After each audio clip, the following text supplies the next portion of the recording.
Buenos días a todos. Agradezco a la Asociación Psicoanalítica Colombiana por haberme invitado a tener la confianza de que yo les pueda expresar algo de este tema tan actual, tan angustioso. Conste que no solamente me angustia el tema, sino que tengo algo de pánico escénico. Entonces, por esa razón se me hizo muy larga la conferencia de Roberto, porque estaba, como se dice, en capilla, como los que están en el corredor de la muerte en las cárceles donde hay pena de muerte.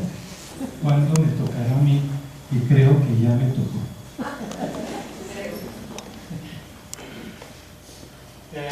Voy a hablar, otra cosa que quería decir, felicitar a Roberto por su conferencia, y sus diapositivas me despertaron mucha envidia. La envidia es buena parte de la génesis de la violencia.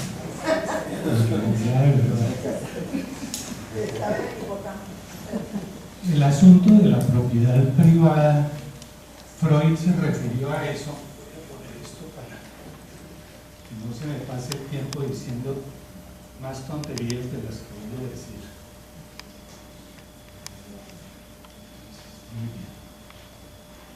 Freud se refirió al tema de la propiedad privada en malestar de la cultura y consideraba que, en efecto, la envidia que produce en las personas que tienen menos propiedad privada que otras es una de las fuentes de la violencia, pero considera que definitivamente la solución no sería votar por Petro. La solución para la violencia.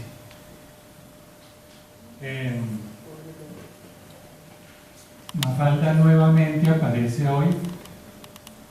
Creo que la responsabilidad de la especie humana en este momento es muy grande, porque es una especie que no está en vías de extinción, está en peligro de extinción, y eso puede ocurrir de un momento a otro por la violencia. ¿Cómo se pasan las diapositivas acá? Muy bien. Voy a empezar hablando de la pulsión. La pulsión siempre fue para Freud una incógnita y presentó varias teorías al respecto. Curiosamente, se da la impresión de que se resistió bastante a considerar una pulsión de muerte en el ser humano, a pesar de todas las vivencias cotidianas que vivimos todos los días en relación con la violencia. La primera, en el concepto de pulsión, el pulsión es un término para designar los impulsos, las necesidades que forman parte del cuerpo del sujeto, y tomó como modelo inicialmente el tema del hambre. El hambre y la sexualidad son los primeros modelos para su teoría de la pulsión. La pulsión es diferente de instinto. El instinto es una energía heredada, estereotipada, que siempre se descarga sobre el mismo objeto. Es propia de los seres humanos también, pero en el ser humano entra un elemento adicional, que son las experiencias que ha tenido, los contenidos de la mente y las representaciones. Así es de que esta energía pulsional penetra en la psique, donde se liga con los contenidos mentales. Es un concepto que está entre lo orgánico y lo psicológico. La fuente es el cuerpo, el objeto es aquello en el cual alcanza su fin y el fin es la satisfacción o la descarga.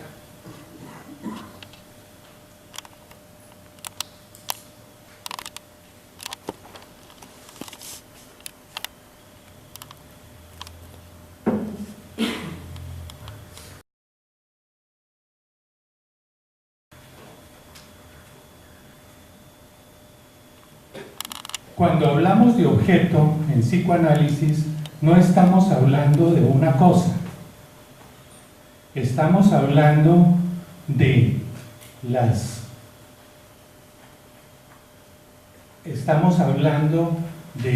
lo que el sujeto internaliza gracias a sus vivencias con el mundo externo. El objeto se toma también con un sentido comparable a lo que se entiende por el objeto de mi pasión, es decir, el objeto de mi odio, es decir, el concepto de objeto está estrechamente relacionado con la pulsión. Hablábamos que el modelo inicial para Freud fue el modelo del hambre, de las necesidades corporales. La primera teoría pulsional de Freud divide las pulsiones en dos: pulsiones del yo o pulsiones de autoconservación y pulsiones sexuales que buscan la conservación de la especie. La energía de las pulsiones sexuales la denominó libido. Algo que siempre lo intrigó fue la presencia del sadismo, del sadomasoquismo como un comportamiento sexual determinado. Pero a pesar de esto, siguió incluyendo las pulsiones sexuales sin pensar tanto en la energía agresiva, aunque la consideraba presente en el ser humano, pero siempre sometida, subordinada a las pulsiones sexuales. El segundo paso en la teoría instintiva es el tema del narcisismo. Freud plantea alrededor de 1915 que la libido no es exclusiva del impulso sexual, sino que el yo también tiene una libido que inicialmente se dirige hacia el sí mismo y posteriormente hacia los objetos. Así pasa de energía narcisista a energía libidinal objetal. Por fin, alrededor de 1920, plantea la presencia de una pulsión de muerte, una pulsión destructiva que puede dirigirse hacia el sí mismo o puede proyectarse hacia el exterior. Tenemos entonces que aparece Tánatos frente a Eros. Eros sería la pulsión de vida que condensaría las pulsiones de autoconservación y las pulsiones sexuales. Definitivamente la pulsión de vida está dirigida al placer, pero también al amor, al erotismo, a la creación, a la reproducción. Busca, a través de ligarse con otras personas, la unión y la cooperación con otros. Es una afirmación del yo la que defiende la pulsión de vida.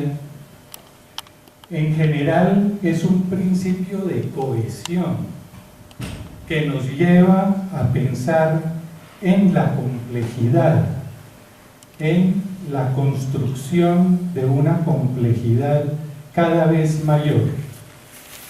Por lo contrario, Por el contrario, Thanatos busca lo opuesto, disolver los conjuntos, destruir las cosas. Freud hablaba también de un principio de nirvana, un estado de tranquilidad, un estado de disolución del yo, que podría ser comparable al concepto de entropía en la física. La pulsión tanática, el instinto, la pulsión de muerte, lleva a la desintegración, y cuando se dirige hacia afuera es la fuente de la violencia, de la agresión. Ojo, acá estamos diferenciando agresión de violencia, y lo veremos a continuación, produciendo dolor y sufrimiento.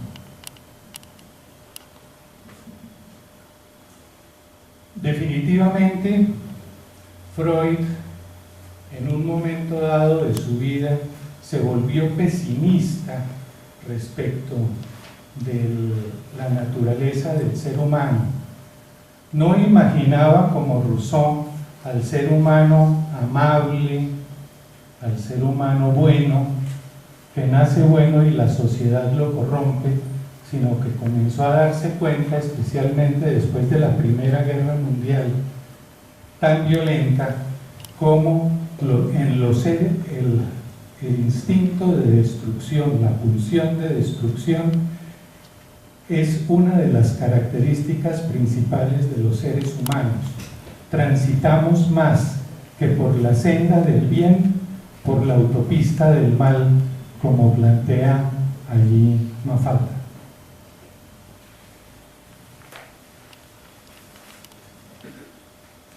Características de la agresividad por oposición a la violencia. Es una pulsión compartida por todas las especies animales. La agresión, en realidad, de verdad, está al servicio de la supervivencia. Luego podríamos decir que la agresión está al servicio del eros.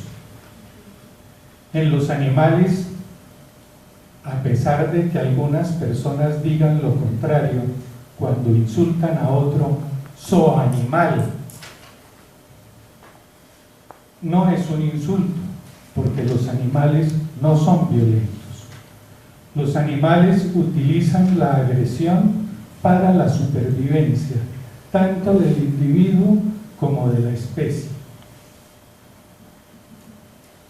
Lo esencial de la agresión es la capacidad para oponer resistencia, para defenderse del medio, de la naturaleza que a veces nos pone en peligro, de los demás cuando nos atacan. Es una reacción a las amenazas. Rara vez la agresión lleva a la muerte.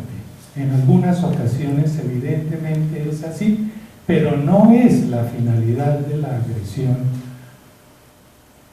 acabar con la vida del otro. En fin, la agresión es autoafirmación, supervivencia, defensa del territorio, defensa de la progenie, y es el vehículo para la satisfacción de la libido. Líbido o libido, se puede decir de ambas maneras.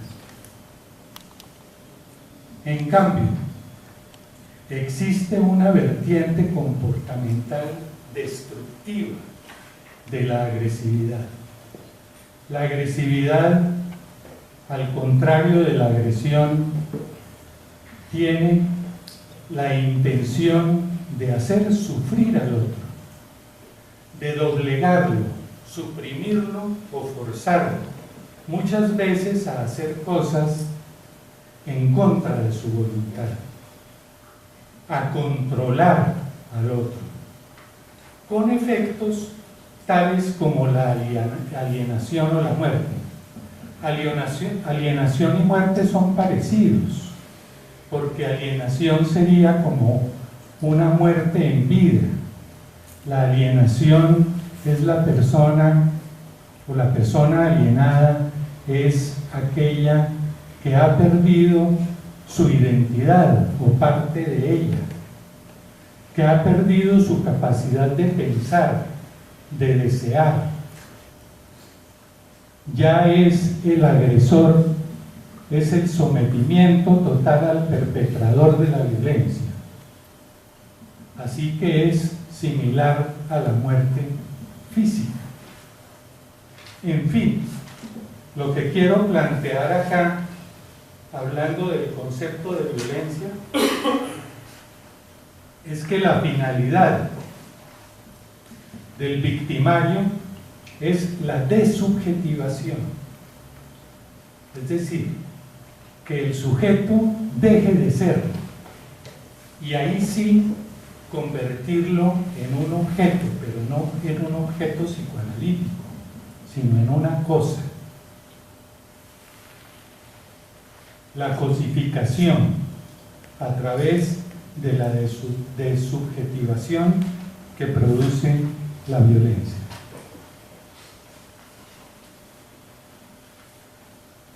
Otro aspecto importante para entender el fenómeno de la violencia y de los diferentes tipos de violencia es el concepto de que los dos impulsos, el de vida y el de muerte, permanecen unidos, amalgamados en proporciones distintas, y esas proporciones de amalgamiento nos va a dar las características de los diferentes tipos de violencia.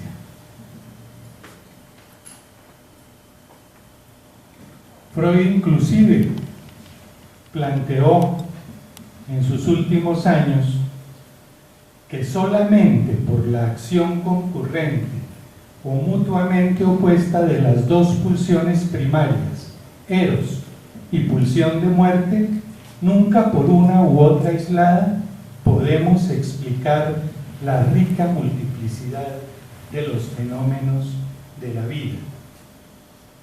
Fíjense ustedes que, yo no sé, alguien de ustedes seguramente me podría contestar de dónde sale la palabra tánicos. Parece que Freud no la usó. Todavía en esta época habla de eros y pulsión de muerte, pero ya nos hemos acostumbrado a que la tercera teoría pulsional de Freud es la teoría de eros y tánatos.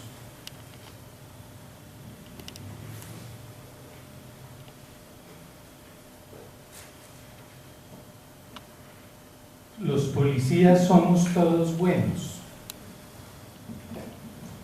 Siempre nos consideramos buenos y consideramos que los malos son los otros.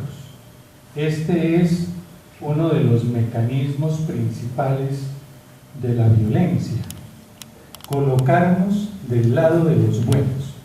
Recuerdo en este momento a Krishnamurti, no sé si ustedes lo conocen, seguramente la mayoría sí. Krishnamurti nació en la India y fue uno de los gurús de la sabiduría oriental más importante. Él hablaba con desprecio contra los pacifistas, porque los pacifistas parten de la noción de que ellos son buenos. Y Krishnamurti decía que lo primero que tenemos, el primer paso que tenemos que dar para dejar la violencia o para trabajar como pacifistas es que los pacifistas también somos violentos. Simplemente estamos proyectando en los demás ese aspecto de nosotros. Rosenfeld en 1971 planteaba que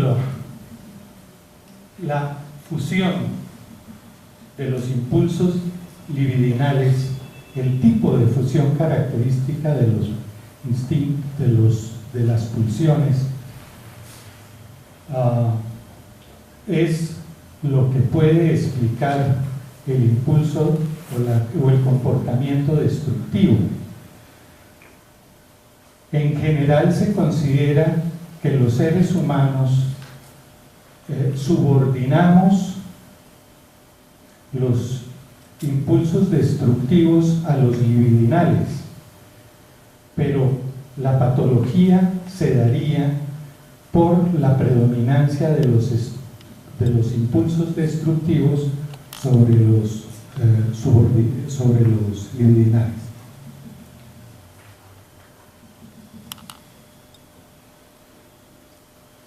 Melanie Klein aporta al concepto de violencia con su posición esquizoparanoide, donde definitivamente los objetos se dividen en buenos y en malos, más o menos como hacen los pacifistas, Greenpeace y todas estas cosas. Y que la ausencia del objeto, la no presencia de la madre, la convierte en un objeto malo. Por otra parte, Melanie Klein plantea que de lo primero que se deshace el niño es de esos objetos malos, todos los coloca afuera. Otros aspectos para entender la violencia. La identificación. La identificación es un proceso que es muy importante para entender la propagación de la violencia. Lo expresa Freud en la psicología de las masas y en el análisis del yo, la identificación proyectiva con el líder violento. Roberto nos puso la imagen de Donald Trump. Donald Trump se va a quedar en la presidencia 8 años, porque la gente, la masa, se tiende a identificar con este tipo de líderes, con este tipo de liderazgos. Por otra parte, existe una tendencia en el ser humano de idealizar la violencia. Los videojuegos juegan un papel muy importante en la idealización de la violencia. Las guerras para conseguir la paz, los héroes de las películas, quizás los más encumbrados, son aquellos héroes violentos, que siempre luchan contra el otro que es malo. Claro, el otro que es malo piensa que el que se denomina bueno es el malo. La identificación con el agresor. Todo niño agredido con violencia va a ser agresor y violento cuando tenga hijos. Es un círculo vicioso, muy vicioso. La guerra. El no matar, que es el superyo colectivo, se transforma en la guerra y se convierte el superyo en obligación de exterminar a los llamados enemigos. Esta es una transmutación que genera una violencia extrema en la que entran a jugar el papel de violentos personas que realmente anteriormente se habían comportado de manera plácida. No es sino que a una persona le pongan el uniforme de carcelero y tenga al frente otro sujeto con el uniforme de presidiario para que se comience a ejercer la violencia.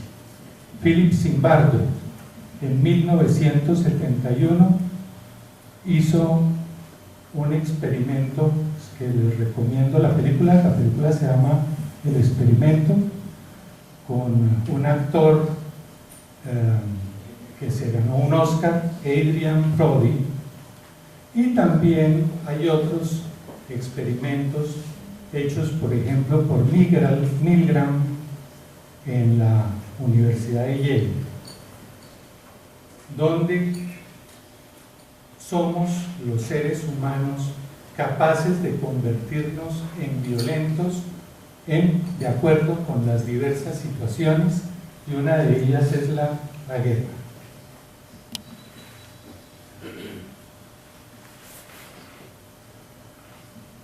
Ramon Bassols, un psicoanalista catalán, planteó 4 tipos de violencia destructiva que me voy a permitir comentárselos a ustedes. La primera es la reacción frente a un peligro interno. Si nos sentimos amenazados por un peligro interno, la defensa, el mecanismo que se utiliza es la proyección de ese peligro al exterior. Parte de un tipo de violencia particular, en general la violencia cotidiana que vivimos todos los días, pero también de fenómenos tan graves como los del Holocausto judío.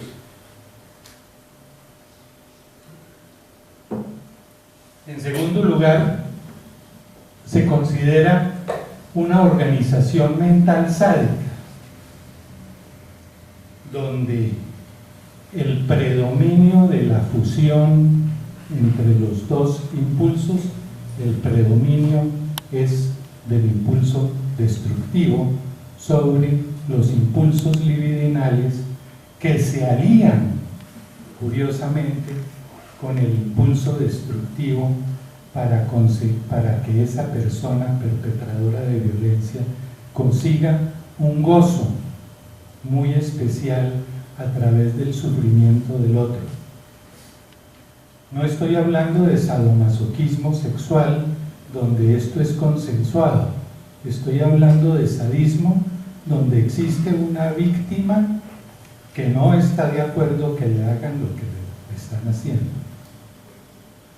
Otro sería la difusión pulsional, es decir, que actúe por un lado el impulso agresivo y por otro lado los impulsos libidinales.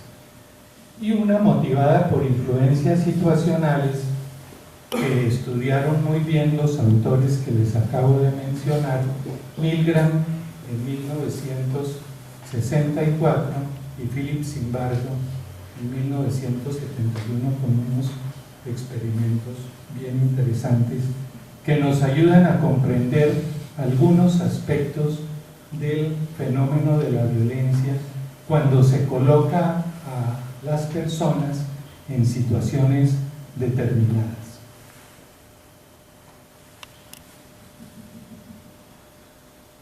La ansiedad extrema que generan las pulsiones de muerte nos hace dirigirlas hacia afuera como agresión, nos torna hostiles, agresivos, sin que haya un motivo desencadenante. Estamos dispuestos a reaccionar, ahí es como una hiperreacción frente a los ataques de los demás, pero al mismo tiempo se puede proyectar al exterior el perseguidor interno con la finalidad de controlarlo y librarse de ese perseguidor. Algunas personas muy violentas que por razones de este mecanismo llegaron a las cárceles, el peor castigo que pueden tener es el aislamiento, y en el aislamiento prácticamente se psicotizan porque no tienen la posibilidad de descargar, de ver en los demás a ese perseguidor interno. Necesitan la presencia del otro para poderlo atacar.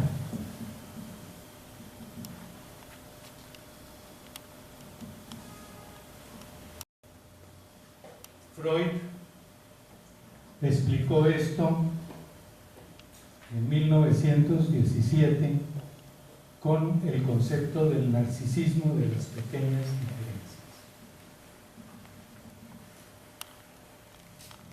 Como sujetos que compartimos los mismos espacios, es claro que somos muy semejantes a los demás, a los que están próximos, al prójimo, pero también somos diferentes. Las diferencias con los vecinos, con los que estamos acá oyendo esta conferencia, no son muy grandes. Todos tenemos intereses comunes, por eso nos reunimos acá. Pero hay un aspecto en el narcisismo que nos lleva a magnificar las pequeñas diferencias que puede haber entre nosotros, a tal punto que se puede terminar en el odio franco y la destructividad. Freud mismo lo decía en 1930, que le tocó vivir el ascenso del nazismo, y él, siendo judío, comenzó a darse cuenta que los judíos eran una necesidad para los nazis. Los judíos eran una necesidad para Hitler. Alemania necesitaba tener un objetivo a quien atacar, y la diferencia de religión y las diferencias económicas le dieron la oportunidad a Hitler y a los nazis para atacar a sus vecinos, a quienes convivían con ellos. Narcisismo de las pequeñas diferencias.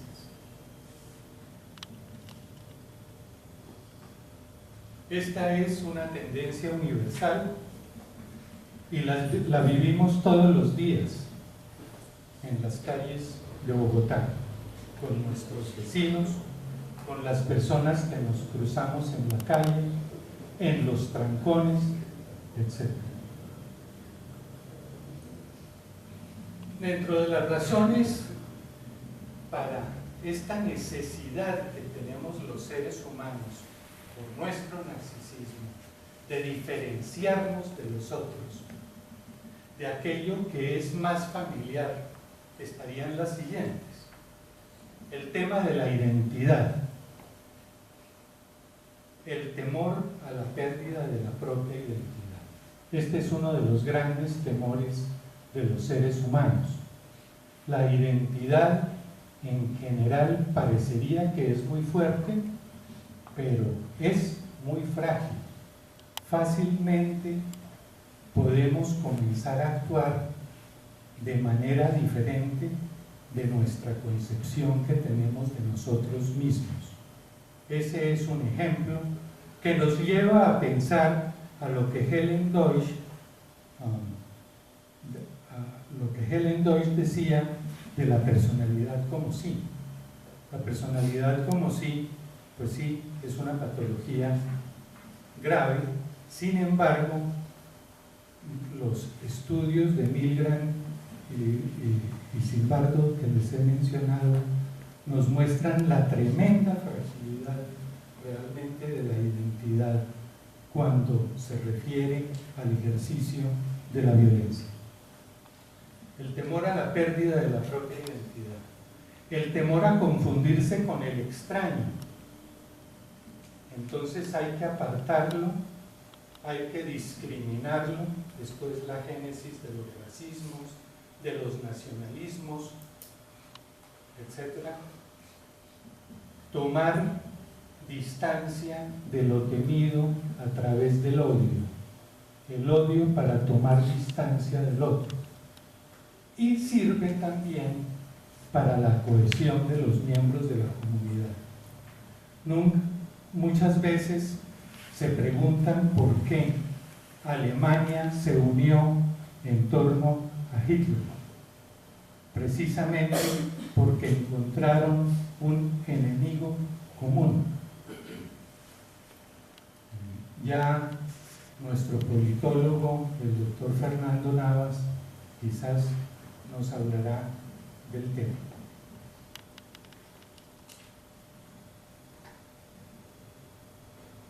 Queremos ser los primeros. Yo hubiera querido ser el primero en exponer acá. Por eso me pareció tan larga la conferencia de Roberto. Estaba en capilla. Hubiera querido llegar primero. Eso es característico. Los racismos y la racionalización. No, yo no soy racista. Racista es meterse con los negros. La racionalización y la negación. Las filas. Terminamos en una fila odiando a los que están adelante y teniendo mucha lástima de los que están detrás. Pero en las filas no nos colamos, porque está la presión social, porque nos ven. En cambio, si estamos en un trancón, nos adelantamos y nos cerramos. No nos importa, somos anónimos, no nos ven. El vehículo nos protege. El vehículo incrementa nuestro narcisismo.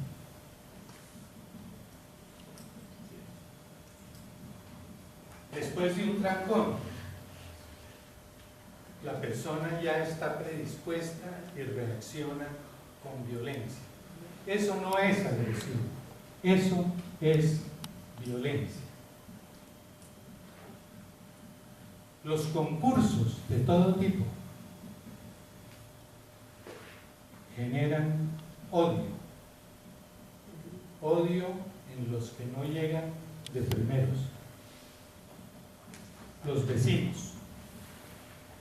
Creo que hay una obra del Teatro Nacional ahora que se llama Los vecinos de arriba. No sé si tomarán este tema.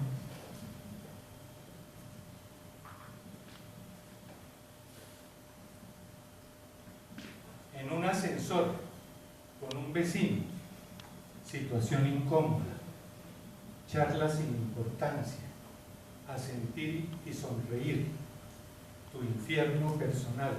Entre otras cosas, ¿quién era el que decía que el infierno son los otros? Imagino que Sartre. Eso, Sartre. El infierno son los otros. Y yo soy lo que hago. Y el Papa creo que está diciendo que sí, que el infierno se vive en la vida, en el contacto con los demás.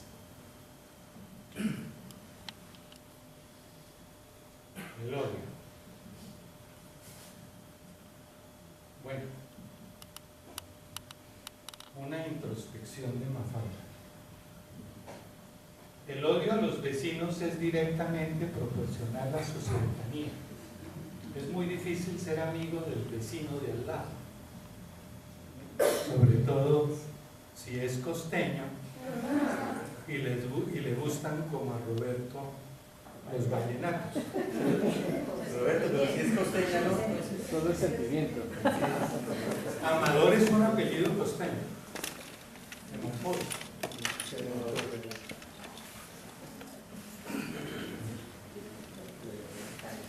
Voy a leer esta definición de sadismo. Esto para entrar en el tema de la organización mental sádica. Creo que se me está pasando ya el tiempo. Entendemos por sadismo el abuso de poder, subrayo, abuso de poder, que conduce a infligir la violencia física o psicológica Algunas veces se cree que violencia es solo lo físico. En realidad, de verdad, es mucho más frecuente y produce más daños la violencia psicológica. Los malos tratos, las humillaciones, castigos, torturas o agresiones sexuales a otros seres vivos, porque los animales son objeto de violencia. Y muchos de los espectáculos favoritos de los seres humanos es ver sufrir a los animales. El toreo, las peleas de gallos, etc. Son formas donde se descarga el sadismo, no la agresión, el sadismo, la violencia, sin el consentimiento, porque acá no estamos hablando de una relación sexual sadomasoquista. La víctima no da su consentimiento. Y el otro propósito es que la víctima sufra intensamente. Si la víctima sufre intensamente, no hay placer por parte del perpetrador. Le provoca satisfacción, excitación, algunas veces excitación sexual y orgasmo.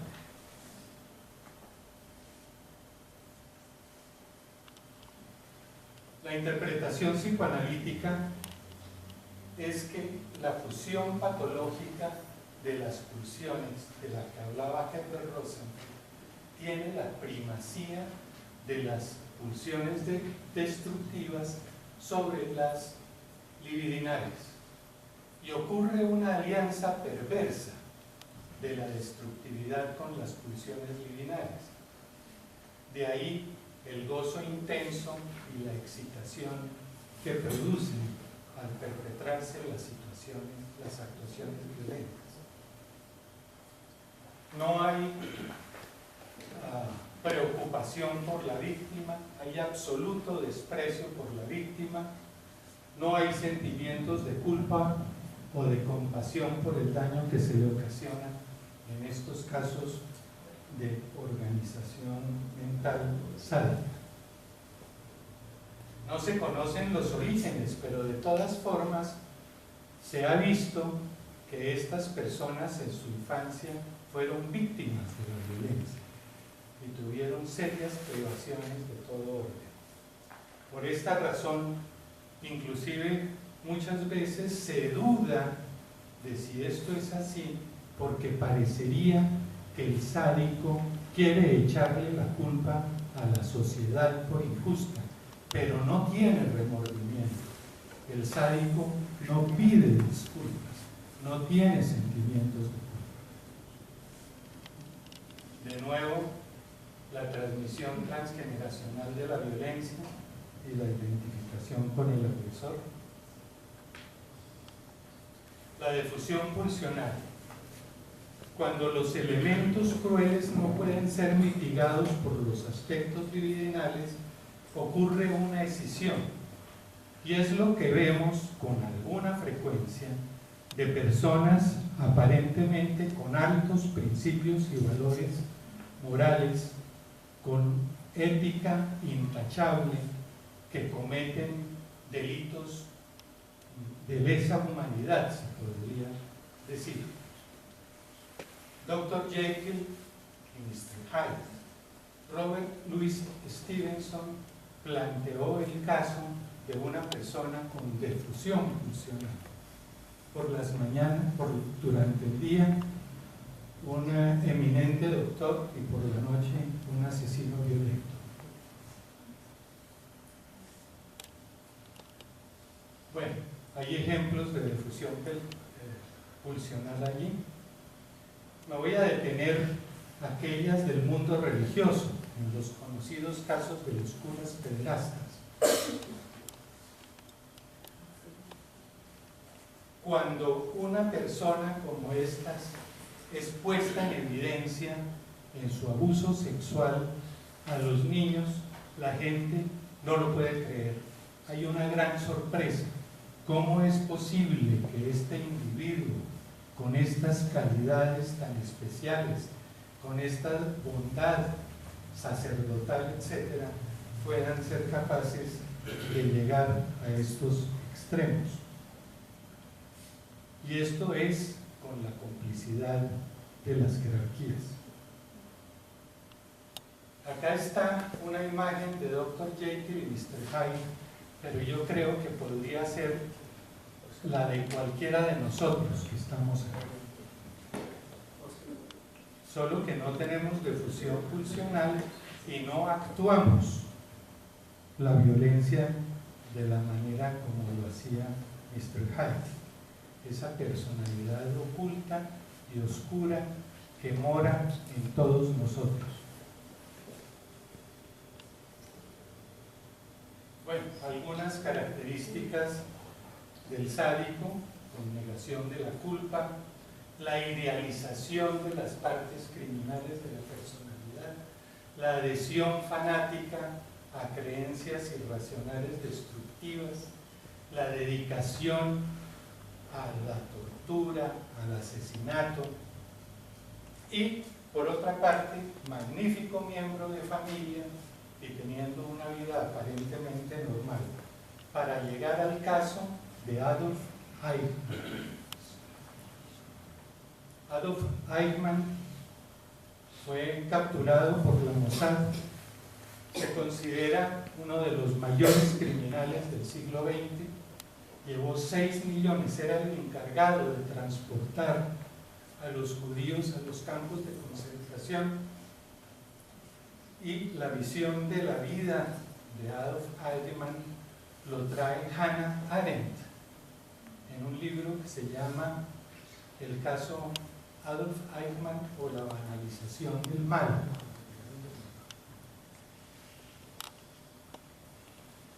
Eichmann se presentaba como un adulto normal. Varios psiquiatras lo examinaron y uno de ellos dijo que Eichmann era más normal que él, el propio psiquiatra. Sin embargo, era una persona, si entramos ya psicoanalíticamente a verlo, con un enorme vacío de su personalidad, no tenía pensamiento propio. La principal defensa de Eichmann en su juicio es que él obedecía órdenes. Y en efecto, era un obediente permanente de órdenes. No era capaz de actuar por sí mismo. Pasividad y falta de emotividad. Se identificaba miméticamente. En la historia de Eichmann, pues es un poco larga lo que trae Arendt al respecto, pero las identificaciones miméticas eran la constancia en él. Identificaciones miméticas con figuras dominantes. Se identificaba con Hitler. De pronto él ni siquiera quería identificarse con Hitler.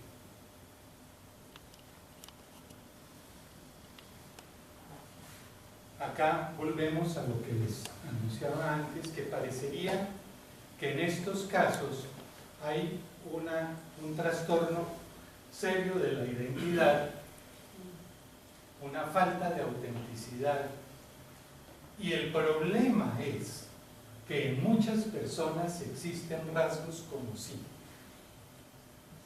Creo que a todos nos ha pasado, lo hemos tenido, esa sensación de identificarnos con cierta facilidad con algunas personas. Yo creo que es un rasgo inclusive característico de los seres humanos, solo que personalidades como la de Eichmann se va al extremo. Para terminar, Hannah Arendt dice: lo más grave en el caso de Eichmann era precisamente que hubo muchos hombres como él, y que estos hombres no fueron pervertidos ni sádicos, sino que fueron y siguen siendo terrible y terroríficamente normales. Bueno, esto me lo tendré que saltar. Esta es la última parte de Malestar en la Cultura, donde Freud propone o plantea que es el sentimiento de culpa el que nos evita caer en situaciones de violencia. Bueno, muchas gracias.